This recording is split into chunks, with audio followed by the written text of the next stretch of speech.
નમસ્તે મિત્રો, આપ જોઈ રહ્યા છો ભારતીય જનસંદેશ સમાચાર। હું છું દિનેશ કુમાર બાબરિયા, ભાવનગર। નમસ્કાર દર્શક મિત્રો, નવા વિડીયો સાથે આપ સૌનું હાર્દિક સ્વાગત છે। હું છું સોલંકી દર્શના। ગઢડા શહેર ખાતે અખિલ ભારતીય યુવા કોળી સમાજ દ્વારા તેજસ્વી તારલાઓનો 13મો ઇનામ વિતરણ અને સન્માન સમારોહ ભવ્ય રીતે યોજાયો હતો। ગઢડા શહેરની નૂતન કન્યા વિદ્યાલયના પ્રાર્થના ખંડ ખાતે યોજાયેલા આ કાર્યક્રમમાં સમાજના તેજસ્વી વિદ્યાર્થીઓને ઇનામ અર્પણ કરી તેમનું સન્માન કરવામાં આવ્યું હતું। કાર્યક્રમમાં ગુજરાત રાજ્યના કેબિનેટ મંત્રી તથા રાષ્ટ્રીય અખિલ ભારતીય કોળી સમાજના અધ્યક્ષ કુંવરજીભાઈ બાવળિયા મુખ્ય અતિથિ તરીકે ઉપસ્થિત રહ્યા હતા। તેમની સાથે બોટાદના ધારાસભ્ય ઉમેશભાઈ મકવાણા, સંતો, મહંતો, રાજકીય આગેવાનો, સામાજિક આગેવાનો તેમજ સમાજના મોટી સંખ્યામાં આગેવાનો અને સભ્યો ઉપસ્થિત રહ્યા હતા।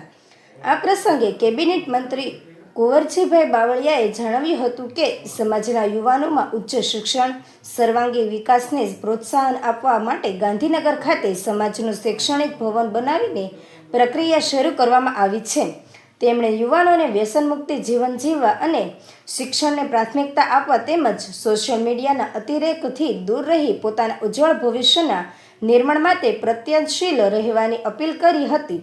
સમાજના કુલ 800થી વધુ વિદ્યાર્થીઓ પ્રોત્સાહિત કરાયા હતા। કાર્યક્રમને સફળ બનાવવા માટે ગઢડા અખિલ ભારતીય યુવા કોળી સમાજના પ્રમુખ અશોકભાઈ ડેરીવાળિયાએ તથા તેમની સમગ્ર ટીમ ભારે જહેમત ઉઠાવી હતી।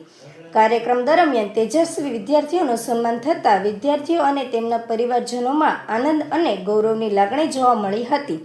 સમાજના આગેવાનોએ પણ વિદ્યાર્થીઓનું અભિનંદન પાઠવી તેમના ઉજ્જવળ ભવિષ્ય માટે શુભેચ્છાઓ પાઠવી હતી। સમગ્ર કાર્યક્રમ ઉત્સાહભર્યા અને ગૌરવપૂર્ણ વાતાવરણમાં સંપન્ન થયો હતો। રિપોર્ટર જયદેવી મંદિર, પાળિયાદ।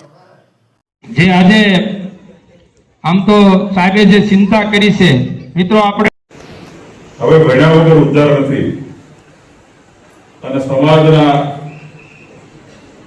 બધા આપણા ઉમેશભાઈ કોઈ કે હું 5 લાખ આપું, હું 5 લાખનો કે સેવકને ભેગો કરી દઈશ, પણ આવું કરે કારણ કે હવેનો જમાનો લેલા દાતણ આપણા વ્યસનના દૂષણની પ્રમુખ એવા અશોકભાઈ ડેરવાળિયાને વિનંતી કરીએ કે શાબ્દિક સ્વાગત દ્વારા સૌ મહેમાનો અને વિદ્યાર્થી ભાઈ બહેનો